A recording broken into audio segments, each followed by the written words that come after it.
Hello everyone and welcome on our Porous Media Tea Time Talk channel. We are part of Interpol Young Academy and today we are together for the 39th session of PMTTT. I'm Sarah from the University of Pau and Pays de la Dour, and I'm really pleased today to share this session with Mohammad from University of Oslo and Federico from NTNU.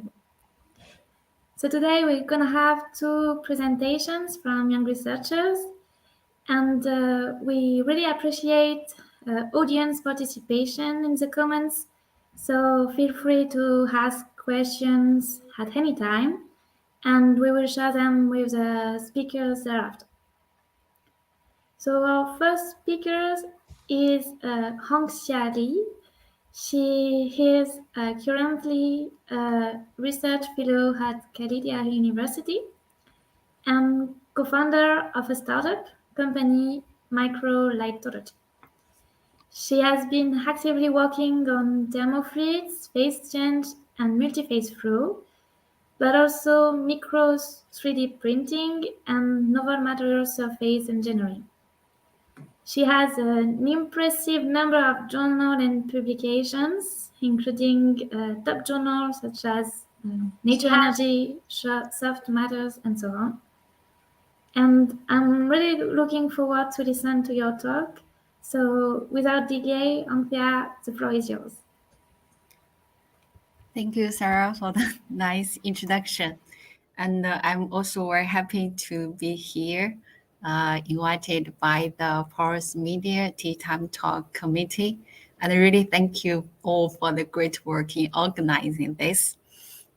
So today I will talk about a small part of my work since it's a tea time talk. Let's make it short. And I try to share some practical, like experimental skills during my research. Overall, it's related actually like rock on chip, which is enabled by micro 3D printing and solution-based mineral coating. So yeah, as Sarah mentioned, I'm from Khalifa University, and actually the 3D printing skills, like the flow imaging skills, some of my PhD research, and some of the skills I also obtained from MIT and UTSA as the visiting scholar or the visiting students there. Oh, and by the way, today I want to take advantage of this stage to share two news or to announcement. So one is that we are guest editing one special issue that is Women in Science for Energy Storage. So if you are interested, you are welcome to submit your abstract. And the other one is that we are also to organize this International Green Energy Conference in Glasgow. So you are welcome to submit your abstract for next year. And okay, so now let me come back to my talk. So which is today, we are all from this porous media community, and we know that the porous media, we have different type of materials, like the rock is something we are familiar with. And even like in the plants, the stem, the xylem, there actually also is some porous structures there. And also, if you know about the wastewater treatment, the most common technology is like the membrane filtration. The membrane is also type of the porous media with much smaller, like nanometer pores there. So these are all I try to cover in my research during the PhD study and now the postdoc study. But today we will talk more about the rock that is for the subsurface resource utilization, because I guess some of us, we are familiar with the Pore-scale characterization. And with that, we always need the so-called rock on chip and the flow imaging methodology for this type of multiphase flow, all the different fluid and the solid surface interaction characterization. So to do this, we actually first we need a microfluidic chip over there and microscopy so that we can image what's happening there inside the post-road networks. And with this microfluidic chip, we can actually inject different fluids based on our research needs. And through the computer, we will get all the images and do all the analysis and the characterization. So, and also if we have like even advanced imaging tool, we can use the confocal microscopy for the 3D imaging. That gives us overall view because all the pores, like if we back to the nature, all of them are 3-dimension. So we can use the advanced technology imaging method to get this 3D image. But then we need also to mimic the 3-dimensional pose roads, like the shapes. Then that is something we can do with the micro 3D printing. So actually this work I already like published in one journal paper based on the overall research methodology. But today I will just focus on some, like I said, some practical tips on how we can make this rock microfluidic chip. That is how we can use the 3D printing, like started from the rock micro CT image. And we use a so-called micro stereolithography 3D printing system. That system can help us to print 2-micrometer sized poles. And then with that one, and also this is a light-based 3D printing method. So after printing, we can see the microfluidic chip is actually transparent. So it can facilitate our imaging purpose. But again, this is like we printed with a polymer resin. So it's far from the rock which we want to research. Then so to solve this problem, we did one thing is that called mineral coating. So to do the coating is actually a little bit complicated process. Like first we need to grow plant the seeds, and that is a calcite nanoparticle on the surface. And with this seed, we can further grow a crystal that is mimicking our rock, because our rock, if we observe the surface, is like the mineral crystals. So to do this, first step is to fix this seed, the nanoparticle, on the rock surface. And again, it's inside the microfluidic chip. It's inside the channels. That gives us some difficulties to do that.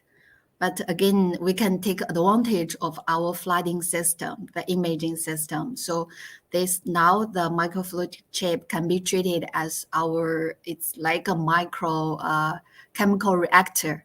So we are injecting with the same setup with the solution seeds into the microfluidic and into the channels. And also we have a special like the composition of this seed solution. It included the IPA, which can easily evaporate, leave some of the resin there. And this resin, and it's how to say, we even like take advantage of the resin formed capillary ridge there. And after solidify this ridge, it's like it can grab this nanoparticle on the surface very stably there. So this is also confirmed by one AFM height profile, that is atomic force microscopy. So we can say this nanoparticle, it's fixed on the OO surface, and around that there are some capillary ridge which can help to increase the contact surface to fix the particle on the surface. And then with that said, we can further grow the crystals there. So to do that, we need to immerse the whole device, that is the chip, into a water bath with 40 degrees C. And we inject the saturated ion solutions there. And of course, with the temperature change, these solutions become super saturated. And then it started to to grow on the previous seeds we fixed there. And by controlling the growing time, we can control the crystal size. Like 1 hour, it's around the scale bar is 5 micrometer, so it's around 1 or 2 micron. And with 2-hour growth, it can go to 5 micron or 2 micron, like that. And when we can stop, and we that depends on which type of rock surface or the morphology we want to mimic. So this is a real rock surface. We can see its crystal size. And in our community, I believe that always the surface wettability is very important in studying the multiphase flow. And that is also one of our purpose why we are growing the calcite crystal here, because we can also mimic the surface wettability of the natural rock. So with all this work, once we get this mineral-coated microfluidic chip, and with the pulse road networks where we printed, then we can continue study our multiphase flow. Like here, there is one example that is the oil recovery, mimicking the oil recovery process. We inject the water into these chips, these channels, and see how the oil is trapped there, and how much or how fast the oil is replaced out. And also we can do when water replacing the gas entering that is like entering the empty channel. So because the mineral coating is intrinsically water wet, so we can also see this meniscus curvature is actually resulted some capillary pressure, which is helping the water entering the channels. So with all these studies, we summarized the different trapping mechanism where the oil is preferably trapped on the surface or in the dead end pores or in the narrow throats, and also the percentage that depends on the wettability, of course. So so this type of 3D printing combined with mineral coating in fabricating the rock microfluidic chips, or even we can scale up to fabricate the whole core. Like in the conventional reservoir characterization, they always need a 1-inch core. So even we can print in that big. So, and also this method, we already patented it. So you are happy you are welcome to use this method to facilitate your research, no matter it's related to what, if it's rock based, then you are welcome to use, but don't use it to make money, because we already have one startup, we try to commercialize this type of technology. So I think today I will share this much. I hope you can learn something. And of course, if you need some help in fabricating this type of rock chip, then you are welcome to contact me or even our team here. Thank you. Thank you very much, Hongxia. This was very interesting. So please, from the audience, feel free to ask questions in these comments so that we can share with the speaker here. And I will start with a quick question. Maybe it's a naive one, but with your 3D printing coding strategy, means that you have really controlling the pore size and pore distribution, right? So compared So to X-ray experiments in real rock, for instance, you don't have problems and issues of unresolved feature, for instance, right? Yeah, so actually from the 3D printing, it's we take from the real rock image. It means it's not only the porosity, the pore size, also like the pore shapes is can be exactly the same with the real rock. But of Yeah, course, the 3D printing has the resolution limitation. Like now we can goes up to 2 micron.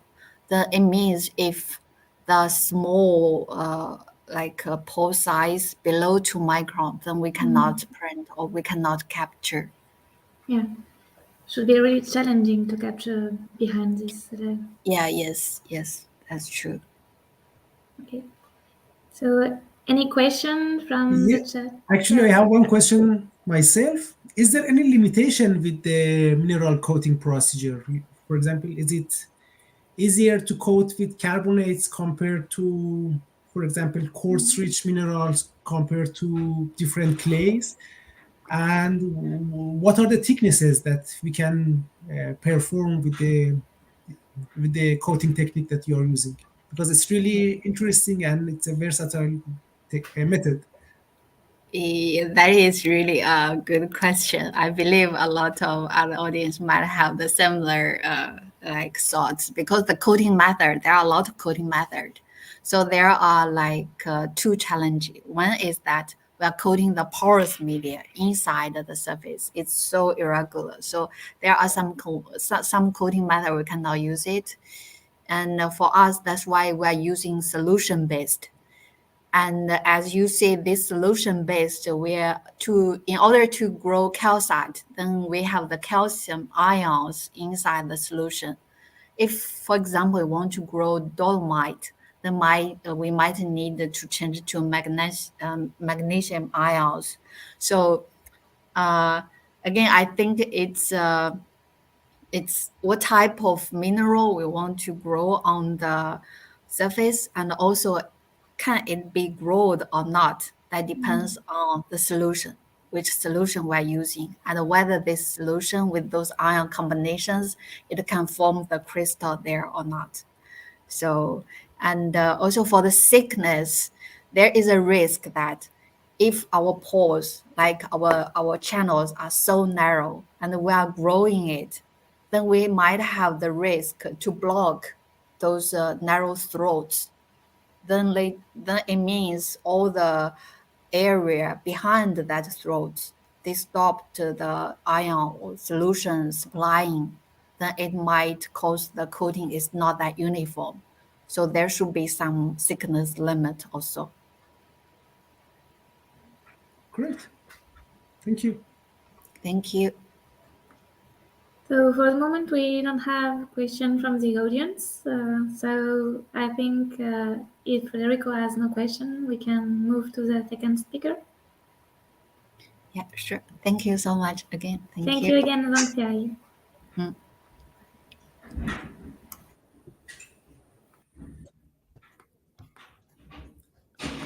Okay, our second speaker today is Pranay Shrestha, a PhD candidate at the University of Toronto, working on the supervision of Professor Amy Bazilek at the Team Lab.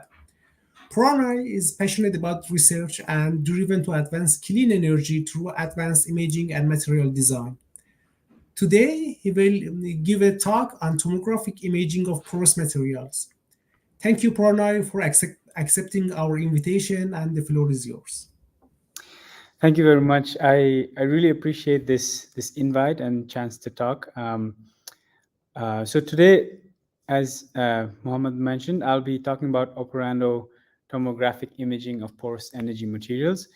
I'll go over what each of these terms mean in general, and also the teaser photo that's shown here is of liquid water within a fuel cell, which is an energy device, and hopefully that'll be clear by the end of the talk too. So Yeah, and again, if you have questions, feel free to ask me at the end. So in general, I guess I would like to preface by like what the motivation of my study is. Clean energy materials, especially electrochemical energy devices like fuel cells or batteries or electrolyzers, they're quite essential to our sustainable energy infrastructure, and they rely very heavily on porous materials, because porous materials that are inside these devices have pore-scale transport of reactants and products, which essentially governs the efficiency of these devices. So, like a lot of our, I guess, future clean energy technology, or even clean energy technology that's been deployed right now, relies quite heavily on porous materials. So I guess that's the big motivation of why we are interested in porous materials in energy. And a sample material, like I've shown a sample material here, where it's just a mat of carbon fibers. It's a carbon fiber paper, which is quite thin, around like 100 or 200 microns in general. So it's quite a thin layer. And as you can see, the carbon is quite heterogeneously distributed. And one thing to note is like you may notice like a sort of a coating on top of the carbon fibers, and that's typically in fuel cells, for example. It's a hydrophobic coating, just so that we don't accumulate too much water. I'll get into the coating details a little bit further, but here I just wanted to explain that porous materials are quite important for energy devices. And now I'll explain what operando tomography means. So tomography just means 3D imaging, and a lot of times it's done using X-rays or neutrons. And tomography or 3D imaging is very relevant to porous media research, because we're able to resolve, depending on the resolution, we're able to resolve the pore structure of the porous media. And when we do this type of imaging during operation, so let's say if when the fuel cell is running, if we perform this imaging, then it's called operando imaging, and that's particularly interesting for us because it can reveal some of the complex pore scale dynamics that's happening within the fuel cell while during operation. And understanding the transport dynamics is important, because it lets us firstly, I guess, understand the underlying physics, and then thereby optimize the transport and also the performance of these devices.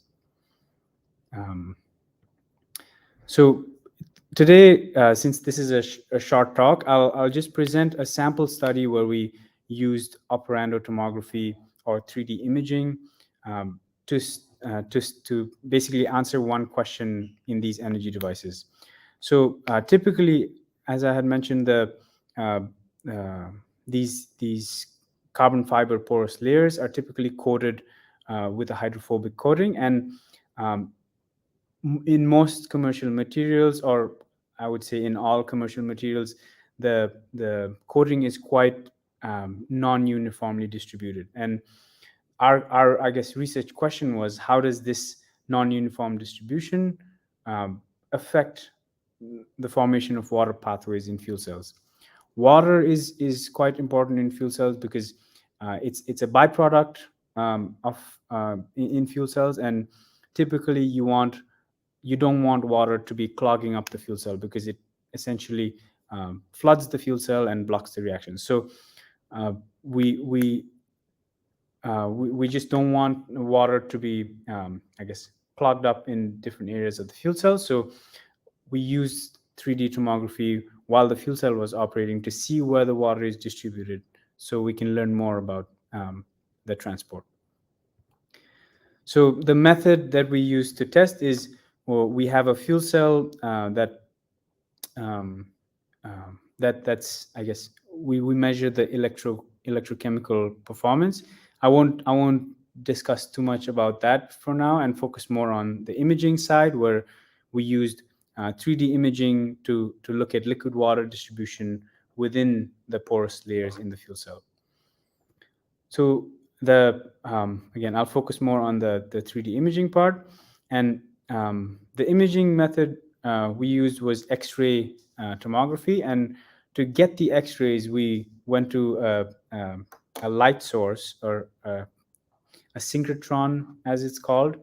And the photo here is shown is the Canadian light source, which is in Canada, Saskatoon. And we essentially take our equipment there, our fuel cell setup, and then we get very high quality X-rays that we use to image our cell. So a sample cell is shown on the slide, and we to get the 3D image, we basically collect around 1,000 or so 2D images and then stitch them together.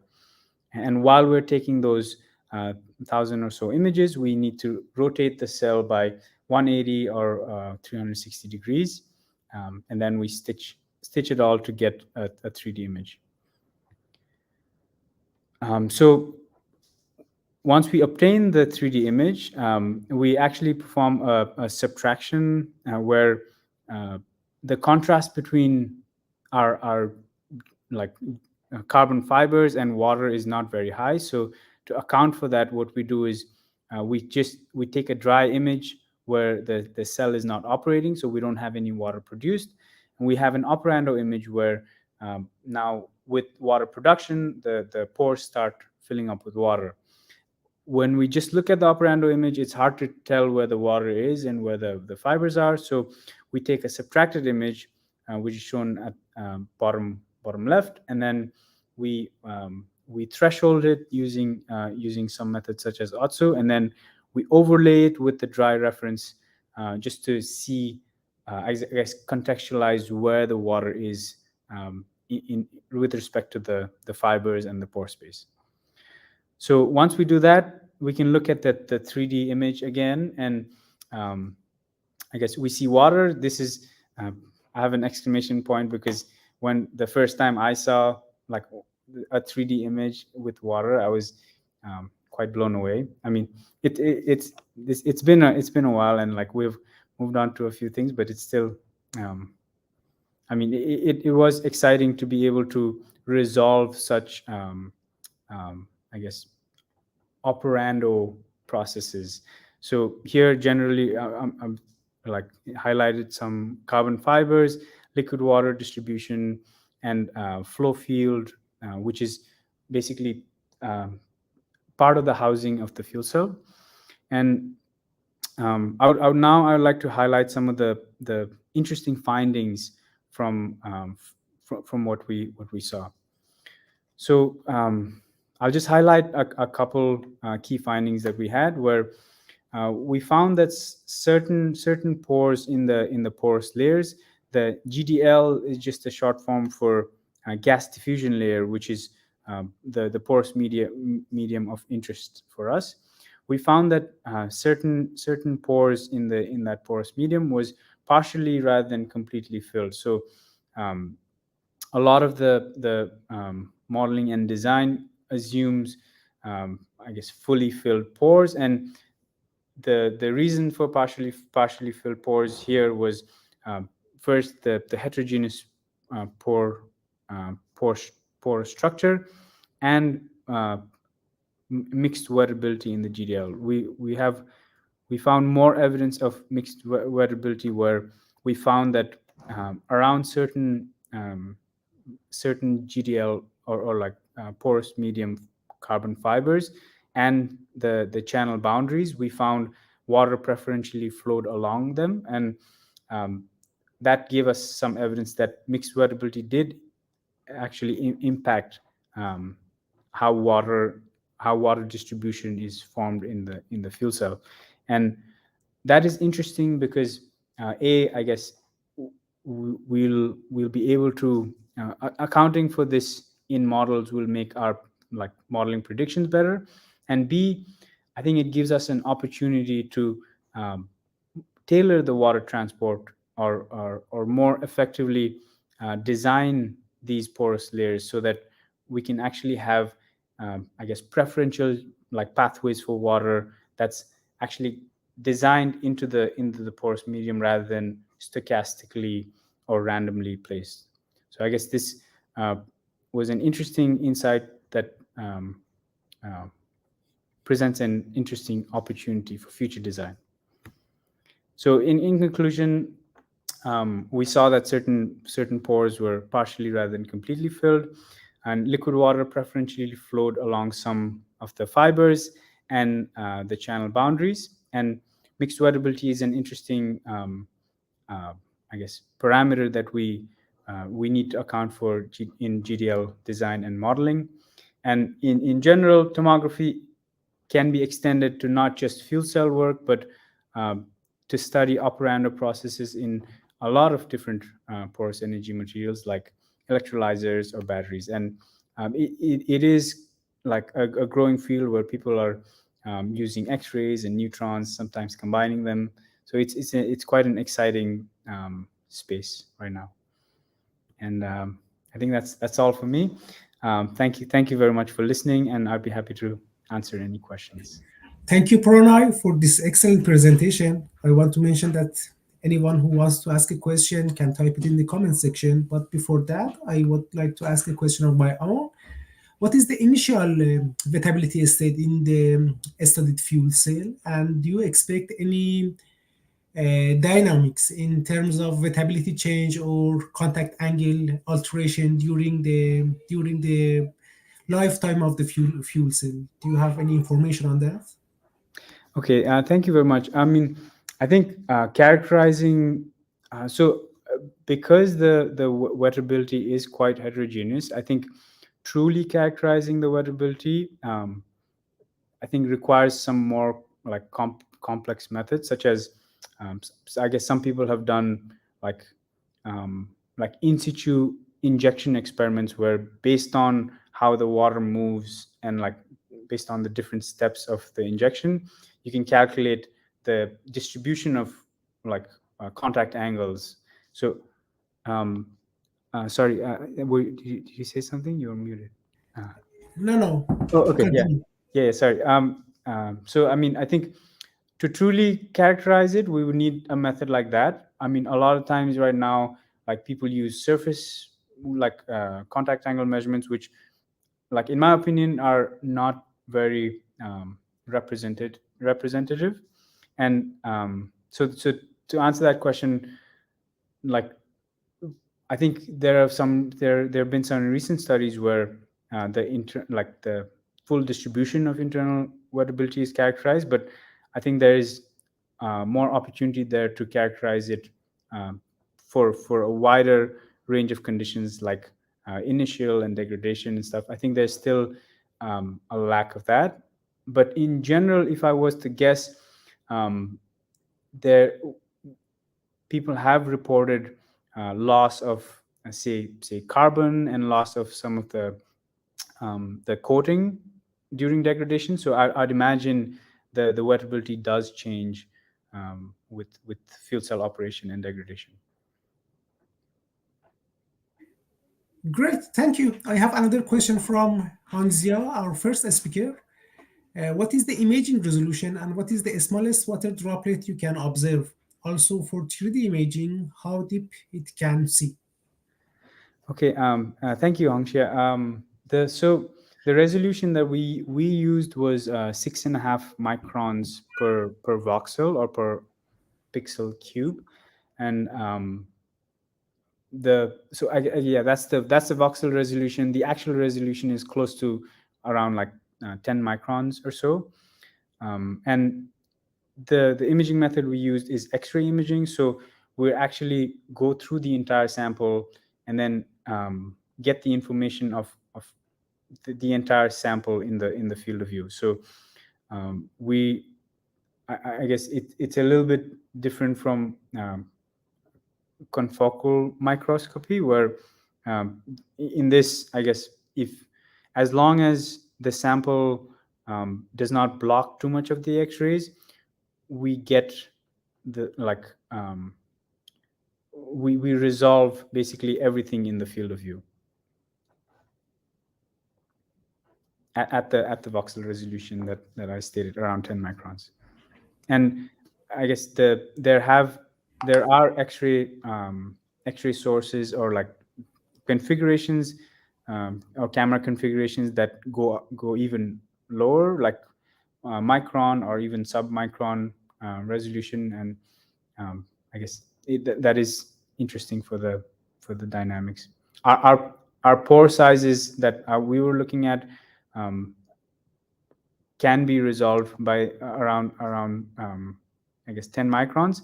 There are some certain components of the GDL, or sorry, certain components of the fuel cell that are even finer, that you need even, I guess, lower resolution or higher resolution. Sorry.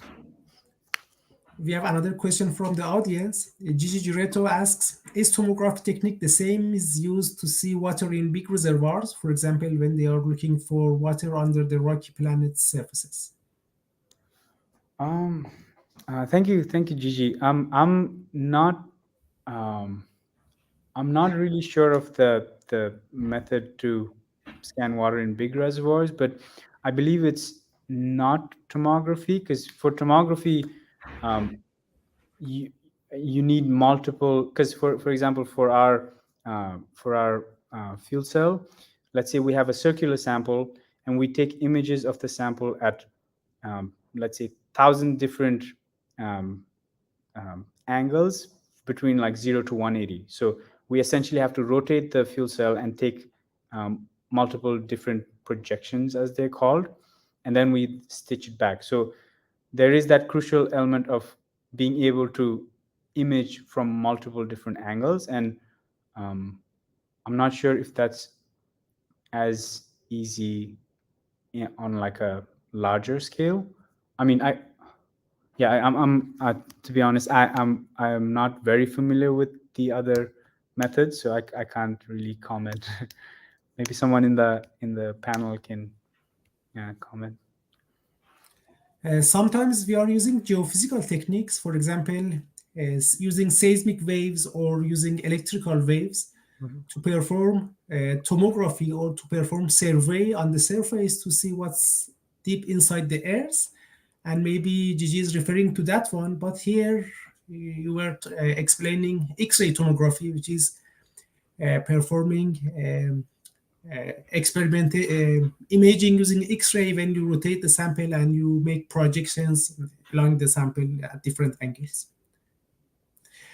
Okay, I think now we can wrap up this session. Thank you to our speakers for their time and their very interesting talks. We wish them good luck with their future work, and hopefully we will hear more about their research in the months to come. We would like to thank our audience for their support, comments, and suggestions. Please help us improve this platform for PhDs, postdocs, and young researchers working with the Porous media in different topics and different applications. If you have anything interesting to share with the community and you think that Porous media TTT is a good platform for your research, please contact us at porosmediattt@gmail.com so we can arrange a session for your talk, for your presentation, and also you can subscribe to our mailing list if you send us an email. With this, we will say goodbye and hope to see you in 1 month's time on October 18th. Ciao.